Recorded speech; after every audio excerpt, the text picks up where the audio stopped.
तो शुक्राचार्य जी की एक आंख पधार गई, फूट गई। कहते हैं कि गुरु जो होता है, गुरु की एक दृष्टि होनी चाहिए, दो दृष्टियां नहीं होनी चाहिए। मतलब दो दृष्टि का मतलब ये नहीं कि तुम सारे गुरुओं की एक आंख फोड़ दो। दो दृष्टि का भाव है कि उसे समभाव से देखना है, सबको एक भाव से, सभी को एक भाव से। अपने जजमान को अलग, दूसरे को अलग, ऐसे नहीं। गुरु का अर्थ है सब बराबर है गुरु के। और जो ऐसा नहीं करता तो भगवान कहते हैं वह एक ही आंख का होना चाहिए, एक आंख से देखेगा। श्राप देकर के चले गए। यहाँ पर भगवान भक्त बलि ने कहा कि नापिए ब्राह्मण देवता। भगवान ने कहा नापेंगे नापेंगे, जरा संकल्प तो लो।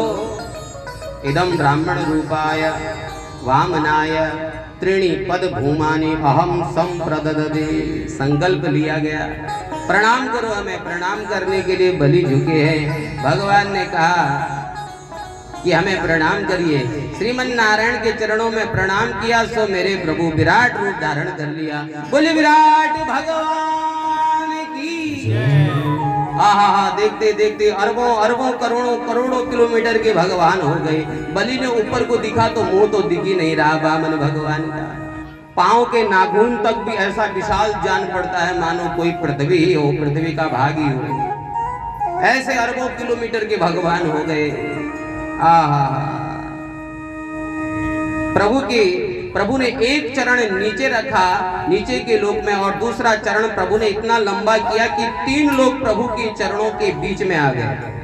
तीनों लोक नाप लिया। दूसरे चरण में बलि का सारा राज्य नाप लिया। अब तीसरा चरण बलि बता कहां रखूं? दान दिया है 3 पग भूमि का, यदि नहीं गरुड़ को आदेश दिया बंदी बना लो बलि को। दैत्य लोग मारने के लिए आए, बलि ने रोक दिया, कोई नहीं अस्त्र उठाएगा मेरे प्रभु पर।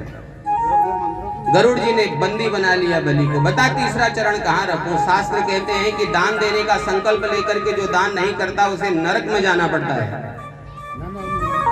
बलि बोले प्रभु एक बात बताइए, धन बड़ा या धन का मालिक बड़ा? भगवान बोले धन का मालिक धन से 10 गुना बड़ा होता है। बलि ने कहा तो अभी तक आपने मेरा धन वैभव ही तो नापा है, अभी तो धन का मालिक शेष है। तो अपना तीसरा पग मेरे सिर पर रख दीजिए।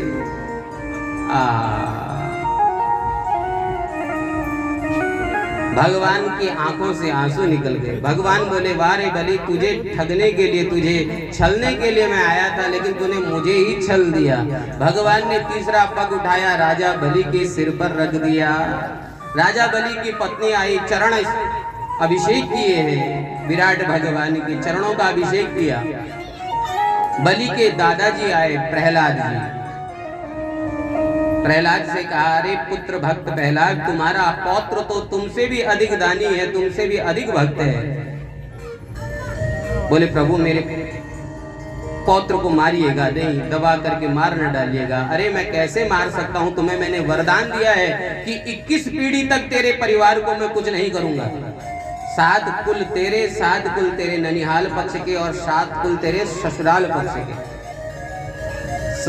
21 पीढ़ी तक मैं कुछ नहीं करूंगा। आहा, जाओ मैं प्रसन्न हूं बलि तुम पर, आज से सुतल लोक का राज्य मैं तुम्हें देता हूं। ये तो मैंने तुम्हें दे दिया अपने मन से, तुम्हारे मन में कुछ इच्छा हो तो तुम मांग लो, ये तो मेरी तरफ से है। तुम्हारे मन में कुछ इच्छा हो तो मांग लो। बलि ने कहा महाराज मैं क्या मांगू? बिना मांगे आपके चरण मिल गए, जिन चरण की रज के लिए बड़े बड़े दिव्यात्मा अमलात्मा तपस्या करते हैं, मर जाते हैं। योगी लोग जिनका गुणानुवाद करते करते थक जाते हैं लेकिन दर्शन नहीं होते, वो चरण आपने मेरे सिर पर रख दिए। आहा, कान्हा तेरे चरणों की गर धूल जो मिल जाए, सच कहता हूँ कान्हा, जीवन ही बदल जाए। जिन जिन चरणों की धूल मिल जाने के लिए लोग प्रार्थना करते हैं, आपने वो चरण मेरे सिर पर रख दिए, और क्या मांगू। अगर कुछ देना चाहते हैं प्रभु यही दीजिए, जब मैं अपने घर से निकलूं आपके दर्शन हो, जब आपके अपने घर के अंदर जाऊं तो आपके दर्शन हो। भगवान बोले इसका अर्थ तो यह हुआ कि हम आपके चपरासी बन जाए। बोले प्रभु मैंने ऐसा कब कहा? अरे ऐसा नहीं तो और क्या, अब हमें क्या पता तुम घर से कब निकलोगे, घर के अंदर कब जाओगे। इसका अर्थ तो यह है कि हम तुम्हारे दरबान बने रहे, द्वारपाल बने रहे। भगवान बोले ठीक है, हम तुम्हारे द्वारपाल बनने के लिए तैयार हैं। तब भगवान एक रूप से आज भी सुतल लोक में राजा बलि के द्वार पर दरबान बन करके बैठे हैं। और दूसरे रूप से माता लक्ष्मी आई है। भगवान विष्णु रूप होकर के लक्ष्मी के साथ प्रस्थान किए। इसके बाद श्री सुखदेव जी महाराज ने परीक्षित जी को मत्स्य अवतार की कथा सुनाई है। बोले वामन भगवान की। सुखदेव जी कहते हैं परीक्षित भगवान के अवतार तो 24 वंदनीय हैं, लेकिन मानव चरित्र से जुड़े हुए जो अवतार हैं वो 2 मुख्य हैं। राम कृष्ण 2 एक हैं, अंतर नहीं निमेष। इनके नयन गंभीर हैं, इनके चपल विशेष। राघवेंद्र सरकार के नेत्रों में गंभीरता है, भगवान बाल कृष्ण के नेत्रों में चपलता है। इसलिए परीक्षित राम जी ने जीवन में जो किया वो करो। राघवेंद्र का चरित्र एक एक पहलू बड़ा विचित्र है। राजा ने कहा हमें राम कथा श्रवण कराइए। आदरणीय श्रोतागण, मैं जैसा कि पूर्व में कह चुका हूं कि भागवत का एक एक प्रसंग बड़ा ऐसा, अगर हम उसमें दीर्घ चर्चा करें तो समय कम पड़ जाएगा। इसलिए संक्षिप्त में जो आप श्रवण कर पा रहे हैं, जिसे हम सुना पा रहे हैं, उसका आनंद लीजिए भाव से, शांति के साथ। सुखदेव जी बोले राजन, राम कथा तो तुमने बहुत सुनी होगी, अत्र तत्र सर्वत्र सुनते रहते होंगे, लेकिन हम फिर भी आपको संक्षिप्त में राम कथा अवश्य सुनाएंगे। भगवान राघवेंद्र सरकार ने जिस वंश में जन्म लिया उसे कहते हैं सूर्य वंश। हम तो निवेदन करते हैं प्रभु 3 साल हो गए हमें राम कथा नहीं गाए। 3 साल पहले हमने दिल्ली क्षेत्र में राम कथा गाई थी। 3 साल से हम श्रीमद् भागवत देवी भागवत श्री महापुराण गा रहे हैं।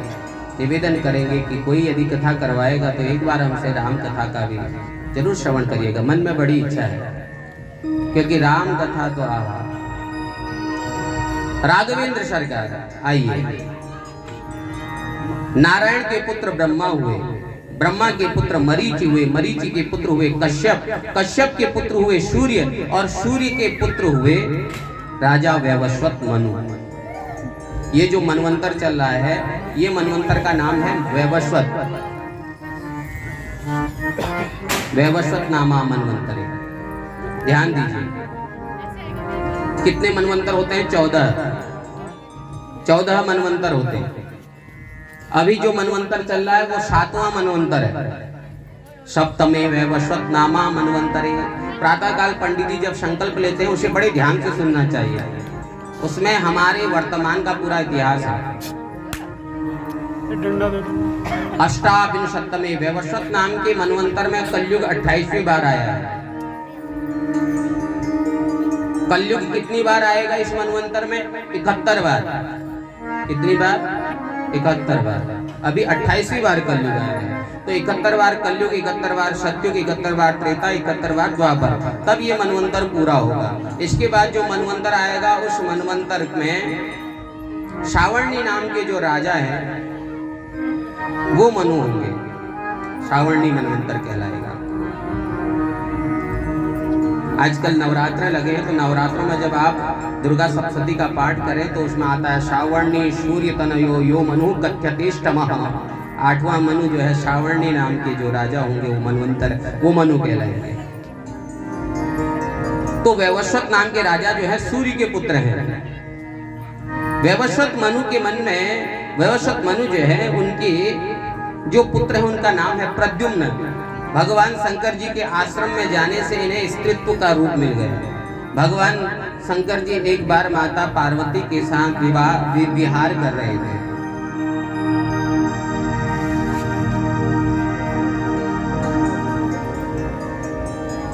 वन विहार कर रहे थे, प्रेम इत्यादि में प्रेम प्रसंग चल रहा था माता पार्वती और भगवान शंकर के मध्य में। तो कुछ ऋषि जो है भगवान शंकर का दर्शन करने उस वन में चले गए। अब जब भगवान शंकर और माता पार्वती को एक साथ देखा तो ऋषियों ने देखा कि प्रेम विहार में है, तो वहां से पलायन कर गए। माता पार्वती को शर्म आ गई, तो भगवान शंकर ने अपनी पत्नी को प्रसन्न करने के लिए उस स्थान को श्राप दे दिया कि आज से जो भी यहाँ आएगा वो स्त्री बन जाएगा। तो उस स्थान पर प्रद्युम्न महाराज चले गए और उन्हें स्त्रीत्व होने का श्राप मिल गया। जो घोड़ा था वो घोड़ी हो गई, जो प्रद्युम्न महाराज थे वो स्त्री बन गए। अब वैवस्वत मनु के मन में बड़ी चिंता हुई कि अब क्या करें। उनके 10 पुत्र थे, उनमें से एक पुत्र का नाम है शरियाती। शरियाती नाम के जो राजा है उनकी पुत्री है, नाम है सुकन्या। एक बार अपने पिता के साथ वन में गई तो बाल चपलतावश बच्चे जो जैसे ये उद्दंडता कर रहे हैं ना छोटे बच्चे, वैसे ही वो सुकन्या भी। उसने क्या किया कि एक ऋषि जो है तपस्या कर रहे थे, तपस्या करते करते पूरे शरीर में दीमक चढ़ गई, पूरे मिट्टी के ढेले बन गए, मात्र 2 आंखें शेष थी। तो उसमें जो है खजूर का कांटा चुभो दिया, बाल चपलतावश ये क्या जो है इसके अंदर, और दोनों आंखें मुनि की फूट गई। वो कोई और नहीं, स्वयं साक्षात महर्षि च्यवन थे। च्यवन ऋषि, जो आप बड़े प्यार से अभी जाड़ों में कहोगे च्यवनप्राश। उन्होंने 54 औषधियों से युक्त एक सुंदर औषधि बनाई थी, उसका नाम च्यवनप्राश नहीं था। बाद में ये तो खैर हम लोगों ने उन ऋषि के नाम से रख दिया। अश्विनी कुमारों ने बड़ी कृपा की थी, बड़ी विद्याएं दी थी उन्हें। तो च्यवन ऋषि ने देखा कि मेरी आंखों को किस उद्दंड ने ऐसा कर दिया, तो क्रोध में भर आए। तो शरियाती नाम के राजा को ना चाहते हुए भी अपनी कन्या का विवाह च्यवन ऋषि से करना पड़ा। सूर्यवंश में एक और प्रतापी राजा हुए नभग। नभग के पुत्र हुए नाभाग, और नाभाग के पुत्र हुए अम्बरीश महाराज। बोले अम्बरीश महाराज की। अम्बरीश महाराज ऐसे थे कि महीने में आने वाली 2 एकादशियां आती हैं एक महीने में, तो दोनों एकादशियों को निर्जला एकादशी करते। भगवान विष्णु के परम भक्त थे, भगवान नारायण के परम भक्त थे। एक बार दुर्वासा ऋषि इनके आश्रम में आए। प्रत्येक व्यक्ति को एकादशी व्रत करना चाहिए, ना भी कर सके तो जो उसमें त्याज्य चीजें हैं वो तो नहीं खानी चाहिए। कई लोग हमसे प्रश्न करते हैं, विवाहवती माताएं प्रश्न करते हैं कि एकादशी हम भी कर सकती है, क्योंकि किसी ने ये भ्रांति भी फैला दी कि जो बूढ़े लोग होते हैं उनको एकादशी करनी चाहिए। एकादशी तो सभी को करना चाहिए, लेकिन इसके नियम भी बड़े कठिन है, उसका भी ध्यान रखना चाहिए। तो अम्बरीश महाराज एकादशी व्रत करते। दुर्वासा ऋषि आए, बोले आज हमारे घर में संत दुर्वासा आए हैं। दुर्वासा जी ने कहा आज हम व्रत आपके साथ ही खोलेंगे। बोले प्रभु ठीक है, आप स्नान करके आइए, तब तक हम व्यवस्था करते हैं। कभी कभी क्या होता है, एकादशी तिथि के बाद द्वादशी तिथि लगती है, तो द्वादशी तिथि कुछ घटी की होती है, 1 या 2 घटी की होती है, फिर त्रयोदशी लग जाती है। एकादशी व्रत करने वाले को चाहिए कि द्वादशी तिथि को अपना व्रत जरूर खोल ले, नहीं तो पाप लगता है। त्रयोदशी में नहीं खोलना चाहिए। अब एकादशी कुछ घटी की थी, बड़ी चिंता हो गई अम्बरीश महाराज को, क्या करे, दुर्वासा ऋषि अभी तक आए नहीं। यदि अपना व्रत खोलता हूँ तो दुर्वासा ऋषि के क्रोध को कौन नहीं जानता, श्राप दे देंगे, और यदि नहीं खोलता हूँ तो पाप लगता है। त्रयोदशी तिथि लगने वाली है। मंत्रियों ने कहा कि गुरु महाराज एक काम करिए, आप महाप्रसाद ले लीजिए, चन्नामृत ले लीजिए, व्रत खोलने के बराबर है, बाद में गुरुजी आ जाएंगे तो भोजन फिर करिएगा। तो जैसे ही चन्नामृत पान करने लगे दुर्वासा ऋषि आ गए। दुर्वासा ऋषि को बड़ा क्रोध आया, मूर्ख, अतिथि को बुला करके उससे पहले अपना व्रत खोलता है। कृत्या प्रकट कर दी अपनी जटा से, राक्षसी पैदा की, मारने के लिए दौड़ी। अम्बरीश महाराज सर झुका करके खड़े हैं। यदि मेरे से कोई अपराध हुआ है, यदि मैंने संत और भगवान में कोई कमी रखी हो तो मेरी मृत्यु हो जाए, अन्यथा भगवान स्वयं मेरी रक्षा करें। उसी समय सुदर्शन चक्र आ गया, कृत्या को भस्म कर दिया। अब वह सुदर्शन चक्र दुर्वासा ऋषि को मारने के लिए दौड़ा। दुर्वासा ऋषि आगे आगे, सुदर्शन चक्र पीछे पीछे। भगवान ब्रह्मा जी के पास पहुंचे। ब्रह्मा जी ने कहा मेरे बस की बात नहीं, चलो शंकर भगवान के पास। शंकर जी के पास गए। शंकर जी ने कहा मैं भगवान नारायण के शत्रु को मैं भी नहीं बचा सकता, जाइए वैकुंठ। नारायण वैकुंठ में पहुंचे तो भगवान कहते हैं अहम भक्त पराधीनम यशतंत्र इव द्विजा। अहम भक्त पराधीनम, मैं भक्तों का अधीन हूँ, भक्तों के पीछे छाता लेकर के चलता हूँ। भगवान नारायण कह रहे हैं मैं भी नहीं बचा सकता, तुमने मेरे भक्त का अपमान किया। अपने आप को तो मेरा भक्त समझा, लेकिन अम्बरीश को नहीं। तुम्हें कोई बचा सकता है तो राजा अम्बरीश है। क्यों ना हम बसामि वैकुंठे योगिनो हृदय न च मद भक्ता यत्र गायन्ति तत्र तिष्ठामि नारद। नारद भक्ति सूत्र में भगवान कहते हैं ना मैं वैकुंठ में वास करता हूँ ना योगियों के हृदय में। मेरे भक्त जहाँ मेरा गुणानुवाद करते हैं मैं वहीं बैठ करके उनके पीछे पीछे उनकी रक्षा के लिए कवच बन करके सदा तत्पर रहता हूँ। अम्बरीश महाराज के पास गए। आज इस पूरे चक्र को चलता हुआ 1 वर्ष हो गए। 1 वर्ष से भटक रहे थे, आज वही एकादशी 1 साल बाद फिर आई है। और 1 साल तक अम्बरीश महाराज ने भोजन नहीं किया, द्वार पर बैठे हैं अर्घ लेकर के, कब दुर्वासा ऋषि आएंगे। दुर्वासा ऋषि आए। अम्बरीश महाराज ने कहा यदि मैंने भक्त भगवान में कोई भेद ना किया हो तो सुदर्शन महाराज शांत होकर के चले जाएं। सुदर्शन महाराज चले गए। अम्बरीश महाराज के चरणों में दुर्वासा जी पड़ गए। आज मैंने भक्त की और महिमा जानी है। अहो अनंत दासानां महत्वं दृष्टपद्य में, आज मैंने भगवान के दास जो हैं उनका आज मैंने महत्व को जाना है। खूब आशीर्वाद देकर के वहां से प्रस्थान किए। सूर्य वंश में एक और राजा हुए, नाम हुआ यमुनासुर। इन्होंने यज्ञ के जल को, जो पुण्यवाचन का जल था, पुत्र, देखो सूर्य वंश में विशेषता है कि जितने भी पुत्र हुए, जितनी भी संतान हुए सूर्य वंश में, बिना यज्ञ के नहीं हुए। पुत्र कामिष्ठ यज्ञ करना पड़ा। जैसे आप शिवार्जन करते हो पुत्र प्राप्ति के लिए या संतान गोपाल का पाठ रखते हो, ऐसे ही पुत्र कामिष्ठ यज्ञ। सूर्य वंश में एक भी विवाह बिना झगड़े के नहीं हुआ। जितने भी विवाह हुए सब में किसी न किसी राजा का झगड़ा जरूर हुआ है, ये विशेषता है।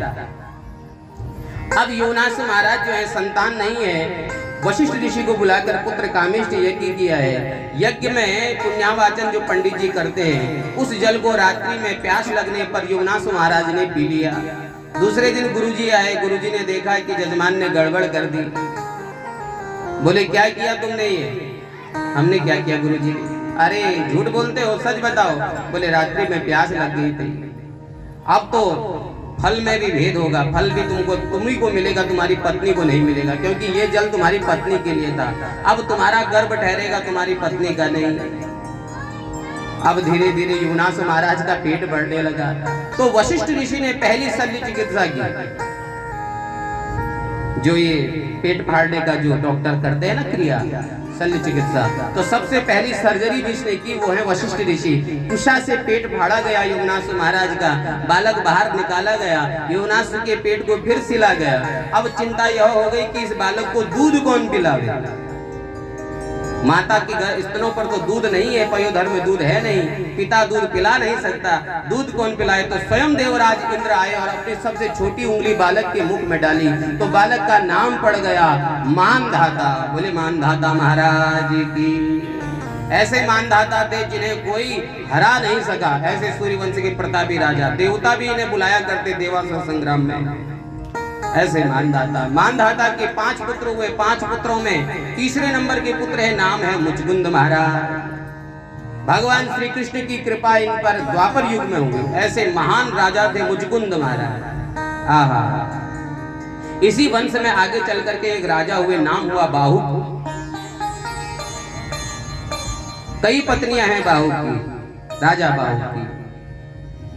बड़ी रानी को वशिष्ठ ऋषि ने चरु खिलाया, यज्ञ का अभिमंत्रित चरु खिलाया। अन्य रानियां चिढ़ गई कि बड़ी रानी का गर्भ हो गया, तो भोजन में जहर मिला के खिला दिया बड़ी रानियां, अन्य रानियां। गुरु ने देखा कि ये तो गड़बड़ हो गई, तो गुरु की कृपा से वो बच्चा मरा नहीं। जब उस बालक ने जन्म लिया तो अपने माथे पर विष को कहते हैं गर, गर को सिर पर लेकर के आया, तो नाम पड़ गया सगर। सगर नाम के राजा। ऐसे सगर की 2 पत्नियां, बड़ी पत्नी सुमति, छोटी पत्नी केसनी, सुमति का एक मांस का पिंड हुआ, केशनी का पुत्र असमंजस हुआ, तो उस मांस के पिंड के 60,000 टुकड़े कर दिए। भगवान शंकर की कृपा से गुरु वशिष्ठ ने 60,000 टुकड़ों में जान फूंक दी, तो सुमति के 60,000 पुत्र हो गए। असमंजस दुष्ट था, देश से निकाल दिया। अश्वमेध यज्ञ का आयोजन किया गया है, 99 यज्ञ कर दिए। 100वें अश्वमेध यज्ञ के घोड़े को इंद्र चुरा करके ले गया और कपिल मुनि के आश्रम में बांध दिया।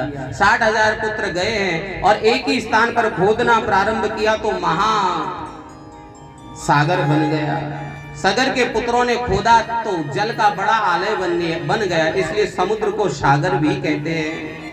कपिल मुनि का उपहास उड़ाया, कपिल मुनि ने 60,000 पुत्रों को भस्म कर दिया। असमंजस के पुत्र है अंशुमान। अंशुमान ने मुक्ति का उपाय पूछा कि जब साक्षात स्वयं गंगा धरती पर आएंगे तभी इनकी मुक्ति होगी। बोले जय श्री कृष्ण, तभी इनकी मुक्ति होगी। असमंजस जी ने यज्ञ तप करना प्रारंभ कर दिया, लेकिन अंशुमान जी ने लाभ नहीं मिला। अंशुमान के पुत्र हुए राजा दिलीप ने यज्ञ तप करना, माता गंगा का प्रसन्न करने के लिए तप करना प्रारंभ किया, लेकिन माता गंगा प्रसन्न नहीं हुई। दिलीप के पुत्र हुए राजा भगीरथ, बोले भगीरथ महाराज की।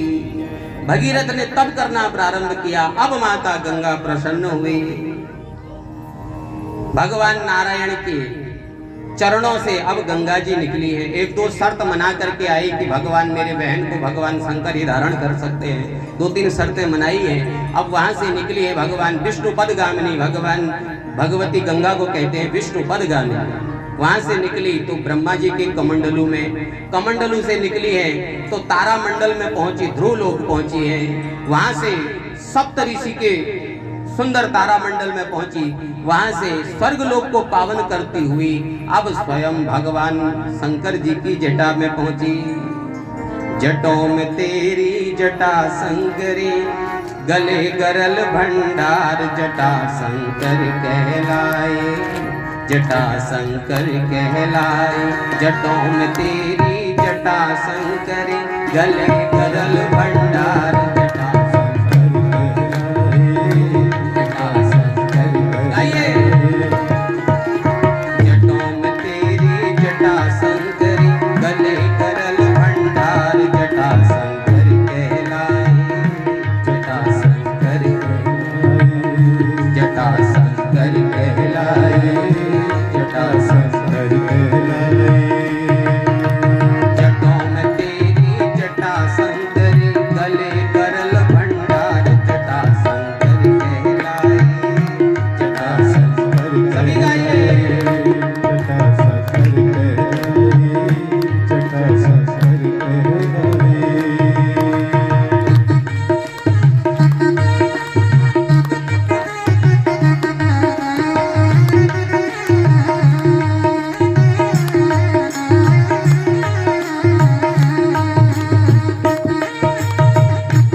भस्म किया है, भस्म लगा के भस्म किया है। नाम हुआ कामारी जटा शंकर कहलाए, जटा शंकर कहलाए, जटा शंकर कहलाए, जटा शंकर कहलाए।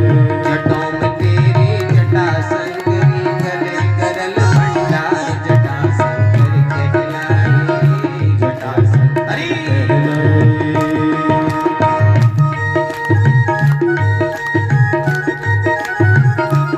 हे हरि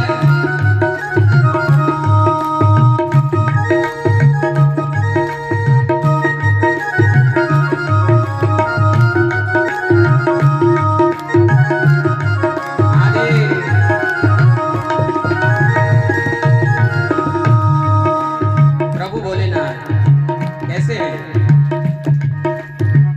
पिया विष का प्याला